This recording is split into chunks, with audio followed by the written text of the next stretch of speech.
What's up? I'm back. It's the Miracle Blueprint, man. It's your boy Ray. And we out here, man. I gotta go give you a little strong little message.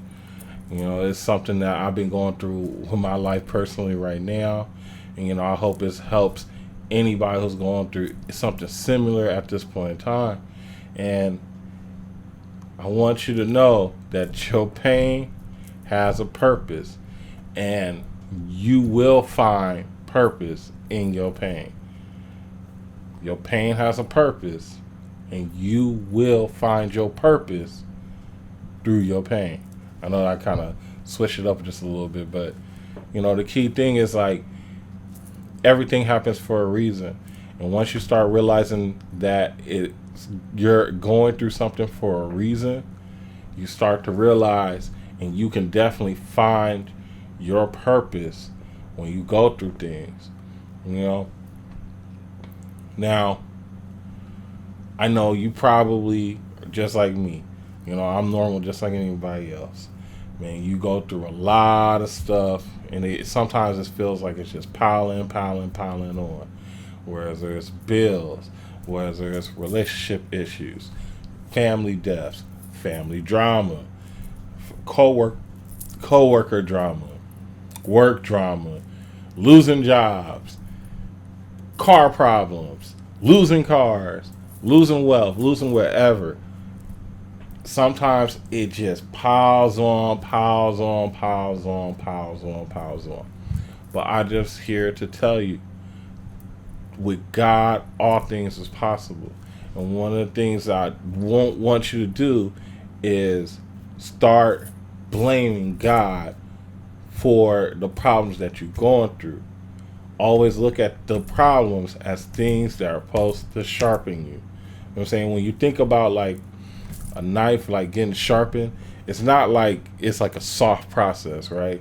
You're pretty much taking steel and grinding it against steel. You know what I'm saying? So it's like for you to become a problem in life, you know what I'm saying? You know how we like to say, man, I'm a problem. I'm that. I'm him. I'm her. Whatever. You're going to grind a problem against problems. You know what I'm saying? To where you become a sharper problem for whatever is out there in the world that's coming against you. So finding your purpose through the pain.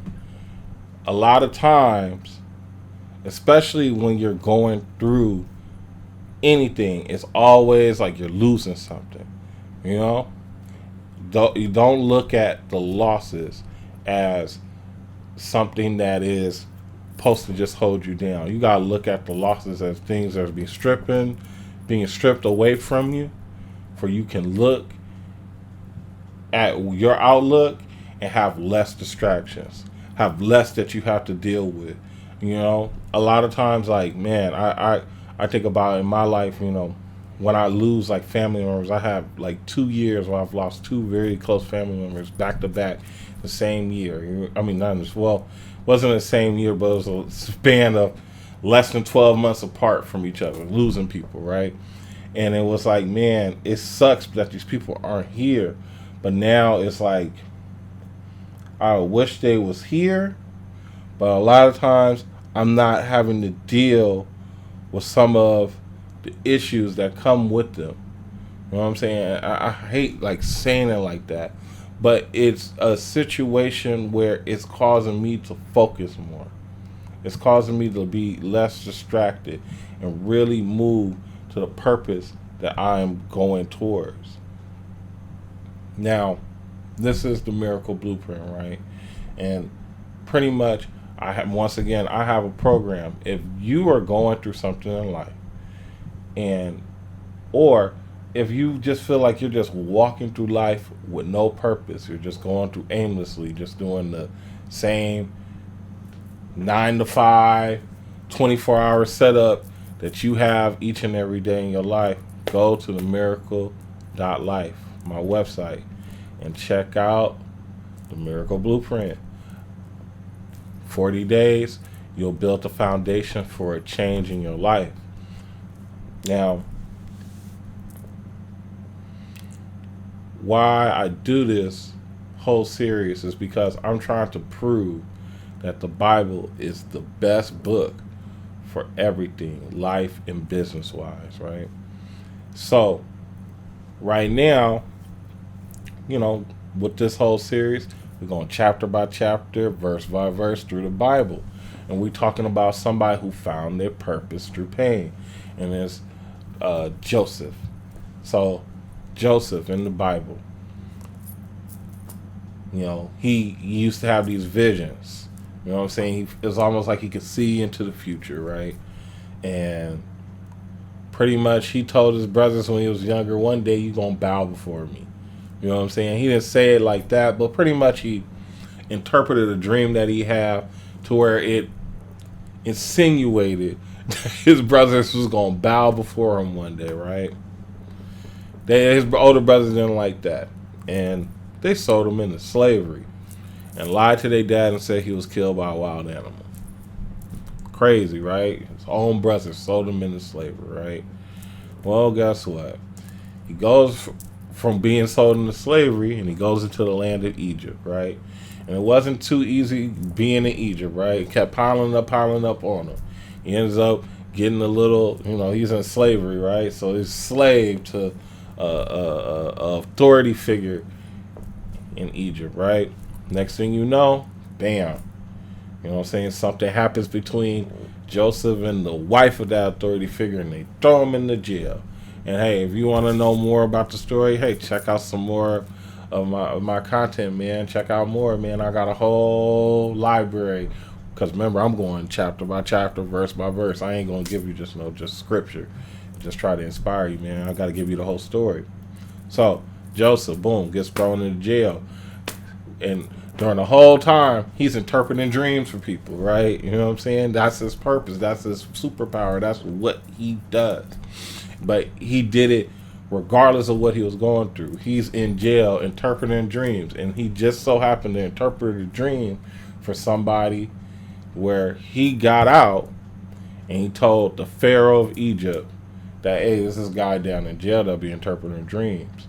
Pharaoh pulls Joseph out of jail, and now Joseph's second in command in Egypt, right? So, second in command of Egypt, guess what? A famine happens all in the land, right? Joseph, being able to interpret dreams, hey, he caught on. He was like, hey, I see that this is going to happen. This is what we should do for we can be prepared. He's making sure that his country prepared, right? This is his purpose. He's executing his purpose. Now he has a full circle moment, right? Because the famine in the land caused the brothers that he sold them into slavery to have to come to his country and in his domain and try to find food. Long story short, this is where we get into that part in the Bible where, hey, it shows when we finally get to a point where he confronts his brothers and actually has to tell them who he is and what he has gone through and what he has become. You know what I'm saying? It's the full circle moment. And I hope this full circle moment inspires you. So let's go ahead and let's just read this chapter. This is chapter Genesis 44 and 45. Genesis 44. Then Joseph gave a command to his servant. He said, "Fill the men's sacks with as much grain as they can carry. Then put each man's money into his sack with the grain. Put the youngest brother's money in his sack too, but also put my special silver cup in his sack." So the servant obeyed Joseph. Early the next morning, the brothers and their donkeys were sent back to their country. After they had left the city, Joseph said to his servant, "Go and follow the men. Stop them and say to them, 'We were good to you. So why have you been bad to us? Why did you steal my master's silver cup? My master drinks from that cup, and he uses it to learn secret things. What you did was wrong." So the servant obeyed. He rode out to the brothers and stopped them. The servant said to them what Joseph had told him to say. But the brothers said to the servant, "Why does the governor say these things? We wouldn't do anything like that. We brought back the money that we found in our sacks before, so surely we wouldn't steal silver or gold from your master's house. If you find the silver cup in any of our sacks, let that man die. You can kill him. and we will be your slaves."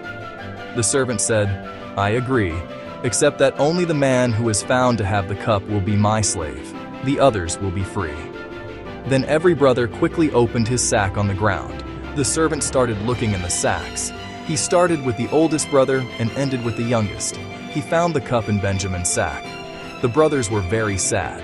They tore their clothes to show their sadness. They put their sacks back on the donkeys and went back to the city.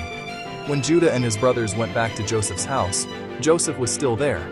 The brothers fell to the ground and bowed down before him. Joseph said to them, "Why have you done this? Didn't you know that I have a special way of learning secrets? No one is better at this than I am." Judah said, "Sir, there is nothing we can say. There is no way to explain. There is no way to show that we are not guilty. God has judged us guilty for something else we have done. So all of us, even Benjamin, will be your slaves." But Joseph said, "I will not make you all slaves. Only the man who stole the cup will be my slave. You others can go in peace to your father."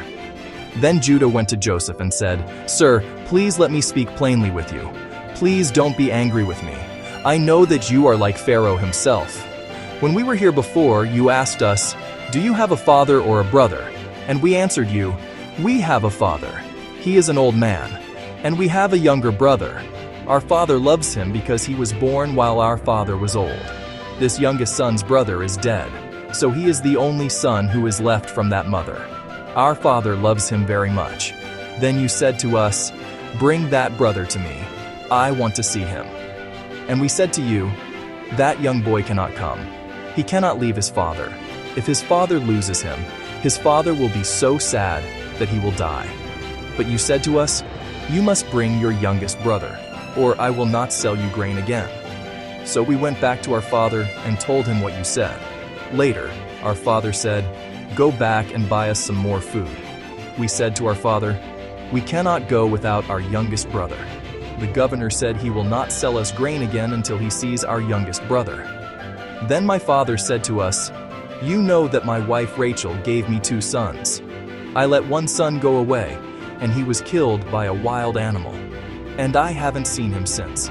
If you take my other son away from me, and something happens to him, I will be sad enough to die. Now, imagine what will happen when we go home without our youngest brother. He is the most important thing in our father's life. Our father will die if he sees that the boy isn't with us, and it will be our fault. We will send our father to his grave a very sad man.' I took responsibility for the young boy. I told my father, 'If I don't bring him back to you, you can blame me for the rest of my life. So now I beg you, please let the boy go back with his brothers, and I will stay and be your slave. I cannot go back to my father if the boy is not with me. I am very afraid of what would happen to my father." Genesis 45. Joseph could not control himself any longer. He cried in front of all the people who were there. Joseph said, "Tell everyone to leave here." So all the people left. Only the brothers were left with Joseph. Then he told them who he was. Joseph continued to cry, and all the Egyptian people in Pharaoh's house heard it. He said to his brothers, "I am your brother Joseph. Is my father doing well?" But the brothers did not answer him because they were confused and afraid. So Joseph said to his brothers again, "Come here to me. I beg you, come here." When the brothers went to him, he said to them, "I am your brother Joseph. I am the one you sold as a slave to Egypt. Now don't be worried. Don't be angry with yourselves for what you did. It was God's plan for me to come here. I am here to save people's lives. This terrible famine has continued for 2 years now, and there will be 5 more years without planting or harvest. So God sent me here ahead of you, so that I can save your people in this country. It was not your fault that I was sent here. It was God's plan. God made me like a father to Pharaoh. I am the governor over all his house and over all Egypt." Joseph said, "Hurry up and go to my father. Tell him his son Joseph sent this message. God made me the governor of Egypt, so come here to me quickly. Don't wait. You can live near me in the land of Goshen. You, your children, your grandchildren, and all of your animals are welcome here. I will take care of you during the next 5 years of hunger, so you and your family will not lose everything you own. Surely you can see that I really am Joseph. Even my brother Benjamin knows it is me, your brother, talking to you. So tell my father about the honor I have received here in Egypt. Tell him about everything you have seen here. Now hurry, go bring my father back to me." Then Joseph hugged his brother Benjamin, and they both began crying. Then Joseph cried as he kissed all his brothers. After this, the brothers began talking with him. Pharaoh learned that Joseph's brothers had come to him. This news spread throughout Pharaoh's house. Pharaoh and his servants were very excited. So Pharaoh told Joseph, "Tell your brothers to take all the food they need and go back to the land of Canaan. Tell them to bring your father and their families back here to me. I will give you the best land in Egypt to live on, and your family can eat the best food we have here. Also give your brothers some of our best wagons.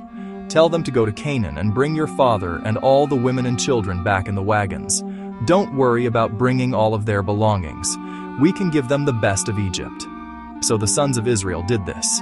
Joseph gave them good wagons, just as Pharaoh had promised, and Joseph gave them enough food for their trip.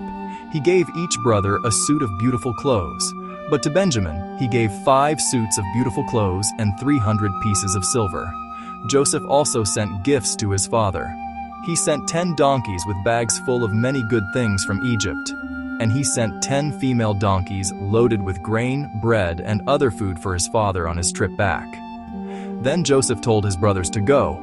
While they were leaving, he said to them, "Go straight home and don't fight on the way." So the brothers left Egypt and went to their father in the land of Canaan. They told him, "Father, Joseph is still alive, and he is the governor over the whole country of Egypt."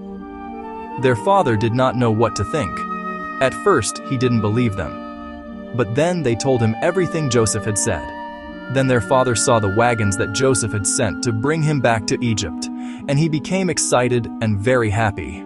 Israel said, "Now I believe you. My son Joseph is still alive.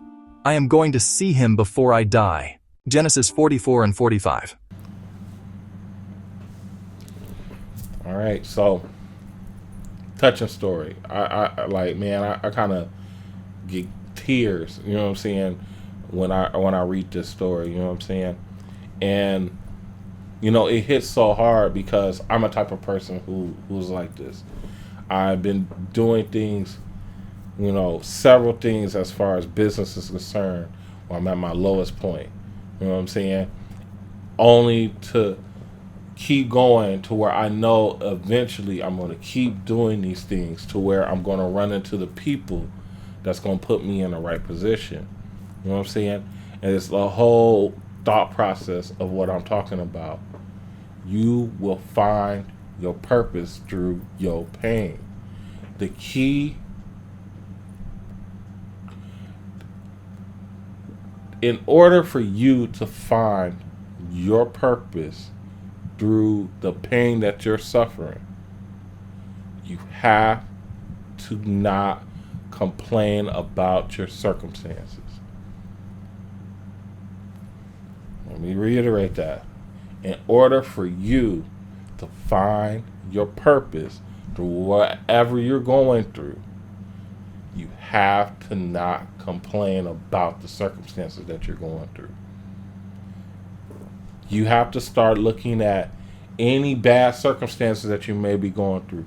Maybe if it's a repossession, maybe if it's your kid getting in trouble at school, maybe it's, you're having a hard time at work, having a hard time with your spouse, having a hard time with your family. You have to learn that these situations are only there to make you a better person. You have to get better at how you react to the problems. You got to get better at how you solve the problems. You have to learn how to solve the problems as quickly as possible and as professional as possible, even if it is dealing with family. You got to learn how to handle your problems. The world is built off of problems and problems getting solved. the more that you're able to solve your problems and not complain about them. You know what I'm saying? The problem arrives, don't complain about it. I just got to solve it. And I understand being overwhelmed. And I understand that, this may sound like, oh man, I can't do that. That's a little bit too hard. I understand it's hard. But if you just put in your mind that, you know what, I'm going to try to get better with each problem, because you're going to have a problem each day. A lot of times, like, I don't think I can go 24 hours without having to deal with a problem. I don't think I can go 12 hours sometimes without dealing with a problem. Sometimes even 4. And that's how you want it. You know what I'm saying? Some of the richest people on earth, all they do is solve problems. And like, even one of the problems, they have to hire people to help them solve some of the extra problems that they have. Learn how to solve your problems. And solving your problems in the most efficient and professional way possible will help you find your purpose. And the key thing that slows you down with solving those problems is complaining about them. Don't complain about the problems. Don't complain about the hate. You know what I'm saying? Like, we say it all the time. The more haters you have, the more popping you are. You want the haters. Don't complain about the money situation. Hey, guess what? You being at a low level, that just means, hey, it's only up from here. It's not going to keep sinking down. Solve the problem how to get from 0 to 100 real quick and real professional. I believe in you. I believe that you will find your purpose through whatever pain that you're going through. Because guess what? I'm doing it right now. I'm literally doing it right now. I am not at the highest point in my life, but guess what? I am finding my purpose during my lower point. Because guess what? I only feel like it's up from here. And I hope that you feel the same way too about yourself. Go to themiracle.life. Check out the program, The Miracle Blueprint. If you need help, feel free to contact me. I got you. Until the next one.